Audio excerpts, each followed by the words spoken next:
نحمدہ ونصلی علی رسولہ الکریم اما بعد فاعوذ باللہ من الشیطان الرجیم بسم اللہ الرحمن الرحیم۔ السلام علیکم دوستو، اور آپ کو سب کو خوش آمدید کہتا ہوں ایک بار پھر ہماری ایک اور ڈینجرس کانسیپٹ سیریز کی ایپیسوڈ میں۔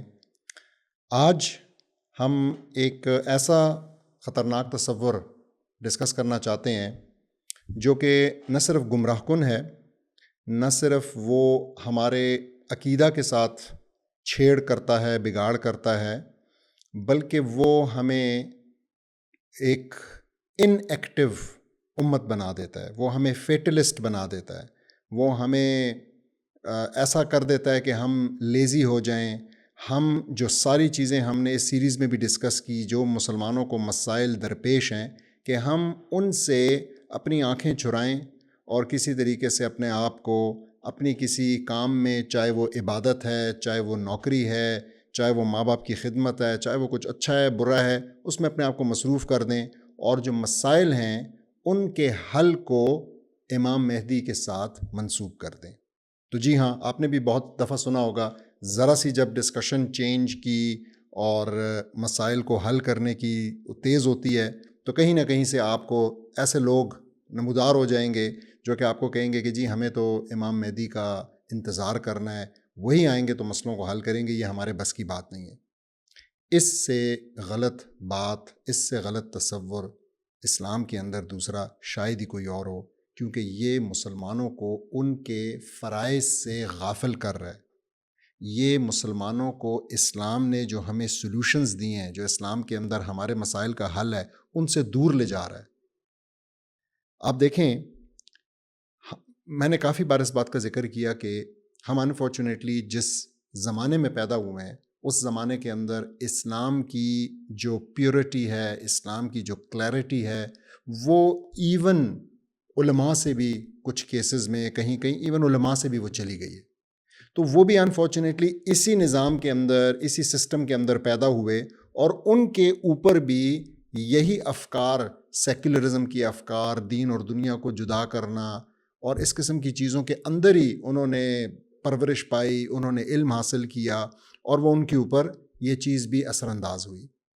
میں آپ کو بتاؤں کہ 2-3 چیزیں میں آپ کے سامنے رکھوں گا اور آپ کو کلیئر ہو جائے گا کہ یہ کتنا غلط تصور ہے۔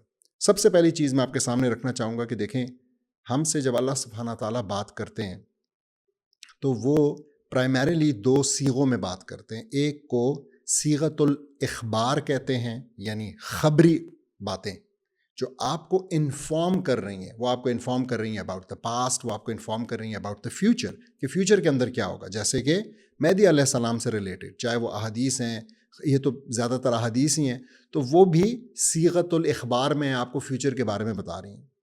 اور پھر آپ کے پاس ایک صیغۃ الامر ہے، یعنی وہ صیغہ جس کے اندر آپ کو اللہ سبحانہ تعالیٰ ڈائریکٹلی یا احادیث کے ذریعے رسول اللہ صلی اللہ علیہ وسلم کے تھرو آپ کو اللہ سبحانہ تعالیٰ بتا رہے ہیں کہ آپ نے کیا کام کرنا ہے۔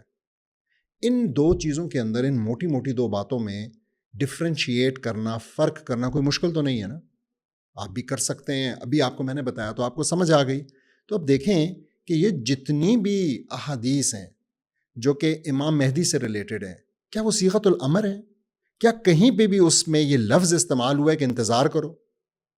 کیا اس میں کہیں پہ بھی یہ لفظ استعمال ہوا ہے کہ کوئی بھی امر کے حوالے سے؟ نہیں، ایسا نہیں ہے، بلکہ وہ آپ کو پتہ ہے وہ صیغۃ الاخبار ہے، آپ کو بتایا ہے کہ ایسے ہوگا۔ تو اب میرا سوال ہے کہ جب آپ کو ایک طرف بتایا جا رہا ہے کہ ایسے ہوگا اور آپ کو پتہ چل گیا، اور دوسری طرف صیغۃ الامر ہے کہ آپ کو بتایا جا رہا ہے کہ آپ نے اللہ کا نظام نافذ کرنا ہے، آپ نے اللہ کا نظام غالب کرنا ہے، آپ نے خلافت کا دوبارہ سے احیاء کرنا ہے، آپ کے ایک خلیفہ ہونا چاہیے، آپ کے اوپر یہ قوانین نافذ ہونے چاہیے، تو اس سارے صیغۃ الامر کو آپ کیسے اگنور کر سکتے ہیں اس صیغۃ الاخبار کے سامنے؟ تو یہ ایک بہت ہی مسٹیکن چیز ہے جو کہ مسلمانوں کو اپنے پہلے 1200 سال میں نہیں ہوئی۔ آپ کو کہیں بھی ہمارے ائمہ میں، ہمارے فقہاء میں، ہمارے کلاسیکل سکالرز میں آپ کو 1200 سال کی اسکالرشپ میں یہ ڈسکشن کہیں نظر نہیں آتی کہ کسی نے کہا کہ جی ہمیں تو اصل میں ہمارے مسائل کا حل یہ ہے کہ ہم مہدی علیہ السلام کا، ہم امام مہدی کا ویٹ کریں، یا وہ کہیں بھی نظر نہیں آتی ہے۔ اور اگر نظر آتی تو دیکھیں ہمیں کیا پتا کہ ہم آج امام مہدی کے ظہور سے کتنا دور ہیں. ہمیں یہ تو پتہ چل رہا ہے کہ ہم جتنا وقت آگے جا رہا ہے ہم قریب ہوتے جا رہے ہیں. لیکن کیا ہمیں یہ بات پتہ ہے کہ وہ 50 سال 5 سال 500 سال 5000 سال؟ ہمیں تو یہ نہیں پتا. اسی طریقے سے ہم سے پہلے جو جنریشنز تھی ان کو بھی نہیں پتا تھا. کیا صحابہ کی جنریشن کو رسول اللہ صلی اللہ علیہ وسلم کی وفات کے بعد یہ پتا تھا کہ اب انہیں مسائل کو خود حل کرنا ہے یا ان کو مہدی کا ویٹ کرنا ہے؟ تو اس نوشن کو آپ بالکل آپ کو چاہیے کہ آپ اس کو ریجیکٹ کریں. اب میں آپ کو ایک انٹرسٹنگ بات بتاؤں کہ اگر یہ بات بھی آپ کے دل کو انف نہیں لگی تو ایک حدیث ہے جس کو روایت کیا امام احمد نے بھی اور ابو داؤد نے بھی, اور یہ سلمہ رضی اللہ عنہ کی طرف سے ہے, جس میں کہ وہ فرماتی ہیں کہ رسول اللہ صلی اللہ علیہ وسلم نے انہوں نے بتایا کہ رسول صلی اللہ علیہ وسلم نے فرمایا کہ ایک خلیفہ کی وفات کے بعد ایک فتنہ ہوگا, پھر ایک شخص مدینہ کے لوگوں میں سے نکل کر مکہ کی طرف جائے گا, مکہ کے لوگ اس کے پاس آئیں گے اور اسے اس کی مرضی کے خلاف باہر لائیں گے, وہ اس کو رکن اور مقام کے درمیان بیعت دیں گے. اور یہ بات ہو رہی ہے امام مہدی کی. اب آپ بتائیں کہ اس حدیث کے شروع میں کیا بات ہوئی کہ یہ کب ہوا؟ یہ خلیفہ کی وفات کے بعد ہوا. یعنی امام مہدی کے ظہور سے پہلے میں اور آپ اپنی انہی کوششوں کے ذریعے انشاءاللہ اللہ کی مرضی سے ہم خلافت کا نفاذ کر چکے ہوں گے.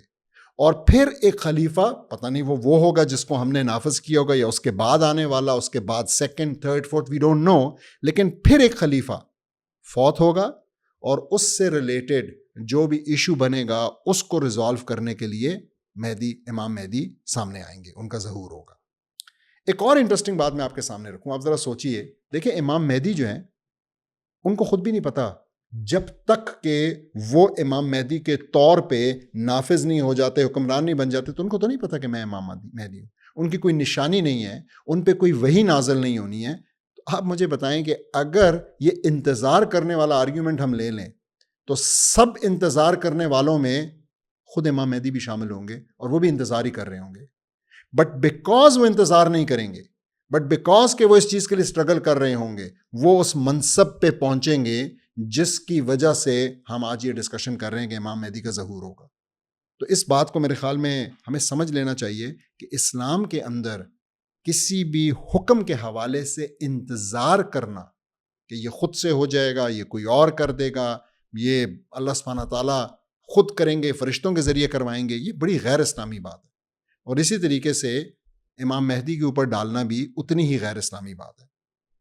تو ہم انتظار کرنے والے نہیں ہیں, ہم جو ہے نا فیٹلسٹ نہیں ہیں, ہم چیزوں کو قسمت کے اوپر اور لکھے کے اوپر اس طریقے سے جب ہمارے فرائض کی, ہماری ذمہ داری کی بات آ جائے تو ہم نہیں ڈالتے ہیں. اور بلکہ ہم تو امر بالمعروف و نہی عن المنکر کرنے والے ہیں.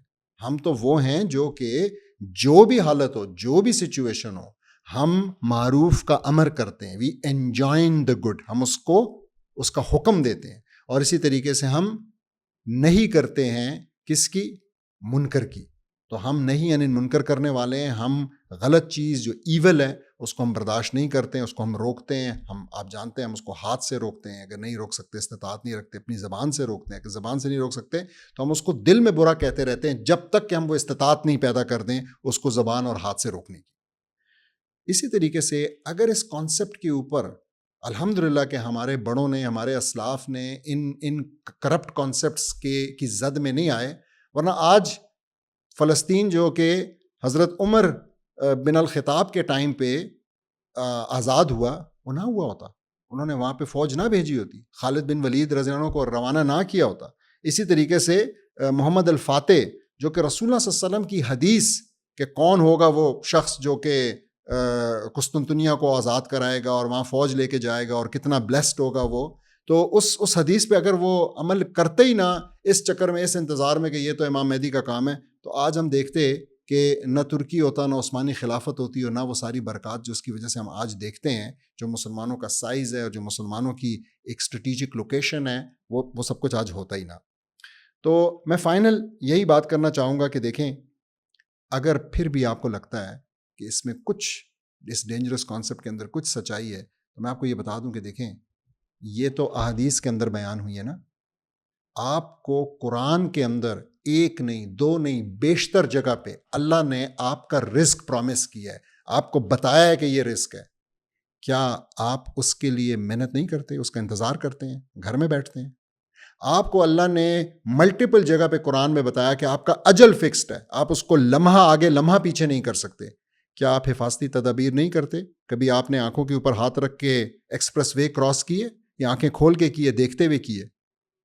جب آپ اپنے پرسنل معاملات کے اندر ان کنفیوژنز کی زد میں نہیں آتے ہیں، تو جب امت کی بات آتی ہے، جب ہمارے سفر ہونے والے مسلمان بہن بھائیوں کی جو اس وقت کئی جگہوں پہ، غزہ میں، کشمیر میں، چین میں، مختلف جگہوں پہ جو سفر ہو رہے ہیں، جب ان کی بات آتی ہے، ان کی مدد کی بات آتی ہے، تو پھر ہم اس کو پس پش ڈال دیتے ہیں اور کہتے ہیں کہ امام مہدی کا انتظار کریں گے، وہ آ کے کریں گے.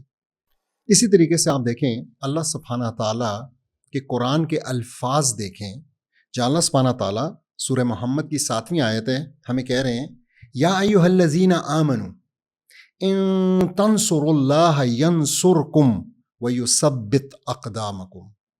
اللہ سبحانہ تعالیٰ مجھے اور آپ کو مخاطب کر رہے ہیں، کہہ رہے ہیں اے ایمان والو، اگر تم اللہ کی مدد کرو گے.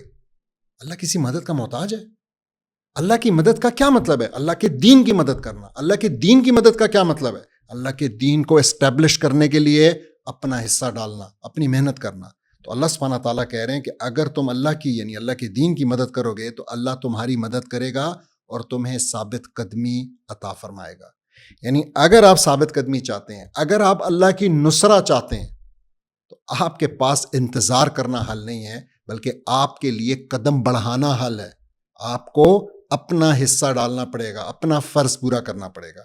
اسی طریقے سے سورہ حج میں بھی اللہ سبحانہ تعالیٰ فرما رہے ہیں، یہ 40ویں آیت ہے، وَلَيَنصُرَنَّ اللَّهُ مَن يَنصُرُهُ إِنَّ اللَّهَ لَقَوِيٌّ عَزِيزٌ. اور بے شک اللہ اس کی ضرور مدد فرمائے گا جو اس کے دین کی مدد کرے گا. بے شک اللہ قوت والا، غلبے والا ہے. تو آئیے ہم انشاءاللہ آج اپنے ساتھ، اپنے رب کے ساتھ یہ وعدہ کریں کہ ہم انتظار کرنے والوں میں سے نہیں ہوں گے، ہم بیٹھنے والوں میں سے نہیں ہوں گے، بلکہ ہم اللہ سبحانہ تعالیٰ کے جو کلیئر کٹ احکامات ہیں، رسول اللہ صلی اللہ علیہ وسلم کی جو کلیئر کٹ سیرت ہے، جو منہج ہے جو انہوں نے ہمیں کر کے بتایا، نظام کو تبدیل کرنے کے لیے، اسلام کا نظام لانے کے لیے، اسلام کے غلبے کے لیے ہم اس کے لیے کام کرنے والے بنیں گے.